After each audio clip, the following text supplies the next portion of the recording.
Добро вечер од Вашингтон, ова е ТВ журналот на Гласот на Америка на македонски јазик Newsflash. Јас сум Лилица Китановска.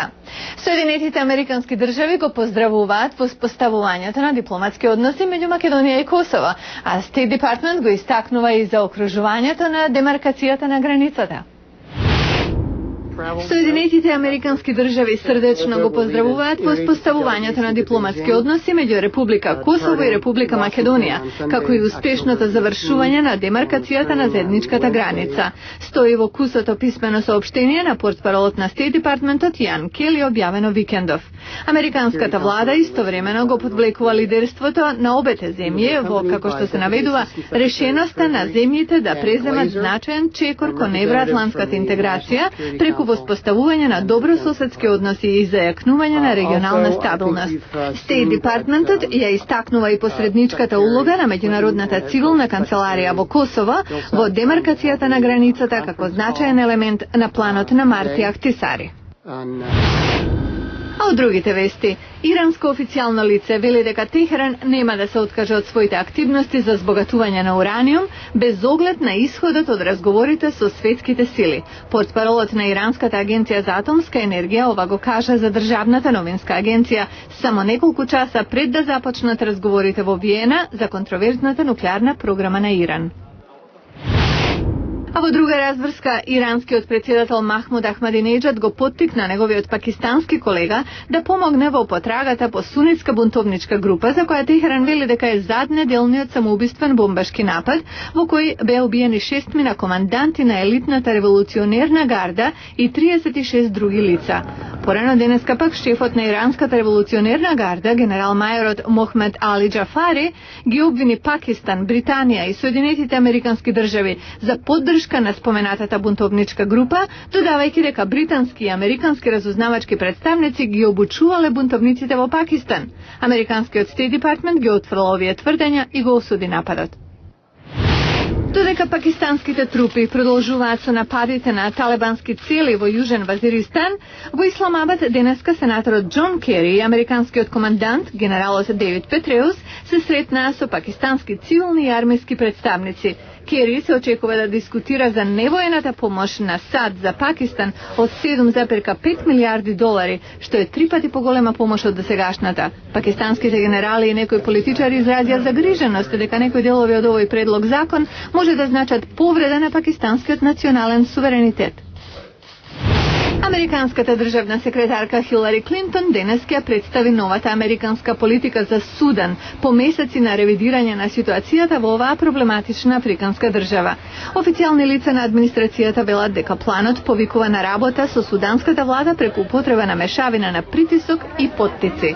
Новата политика е со цел да го убеди Картум да запре со кршењето на човекови права во Дарфурскиот регион, да го реши конфликтот со полуавтономниот југ и целосно да соработува во борбата против тероризмот. Полицијата од западната американска држава Колорадо вели дека потрагата по 6-годишното дете кое наводно одлетало со балон било смислен трик за привлекување внимание. Шерифот Џим Алдерден кажа дека родителите на детето, кое по целата трка излезе дека воопшто не било во балонот, дале лажни информации на полицијата и на медиумите во надеж дека публицитетот ќе им помогне да добијат понуда за шоу на реалната телевизија за нив самите. Против нив најверојатно ќе биде покрената кривична пријава.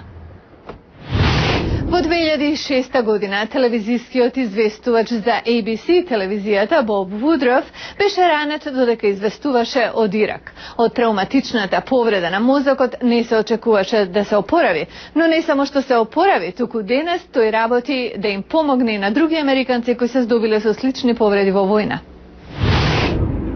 Како новинар, Боб Вудров на неколку пати известувал од Ирак за напредокот на тамошната војна. На неговата 7-ма посета, во јануари 2006 беше ранет. Снимал извештај од патролен тенк кога бил погоден од импровизирана експлозивна направа. This bomb exploded 20 feet on this sign. Бомбата експлодира на 20 стапки од нас и ми ја проби главата. Крв ми течеше од вратот. Преведувачот кој беше во тенкот ја стави раката да го запре крвавењето. Ако не го стореше тоа, веројатно немаше да преживеам, вели тој. Лекарите отстраниле дел од черепот на Вудров, зашто мозокот почнал да му натекува. Бил ставен во медицински индуцирана кома повеќе од 1 месец заради сериозноста на повредите. И сепак се опоравил. Сега тој е назад во ABC. Неговата прва специјална телевизиска емисија била за неговото искуство и за илјадници американски војници кои претрпеле травматични мозочни повреди и кои имаат пореметување наречено посттравматичен стрес. Those that have lost their legs or their arms. За оние кои изгубиле раце или нозе, знаеме дека треба да им овозможиме повторно да одат или да се движат. Но за вакви повреди не само што е тешко да се дефинираат, туку и да се анализираат и на крајот да се лекуваат. Многу ветерани не ја добиваат потребната медицинска грижа. Затоа, заедно со сопругата Ли, Вудров започнал фондација за помош на повредени ветерани и нивни семејства. Ли Вудров вели дека фондацијата досега собрала околу $2 милиони. Бараме секој американец да даде $1 за 1,6 милионите американски ветерани од Ирак и Авганистан. Тоа е важно, вели таа, зашто третманот и оправувањето на незиниот сопруг не се норма, туку исклучок. Боб Вудров и додека прави појадок за керките близначки Нора и Клер, вели дека не заборава на војните и насилството таму и не престанува да мисли како да помогне.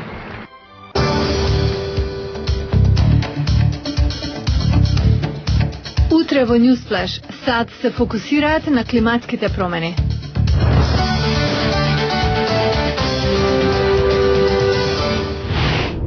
Гледа се Newsflash на Гласот на Америка на македонски јазик, а јас сум Лилица Китановска. До гледање.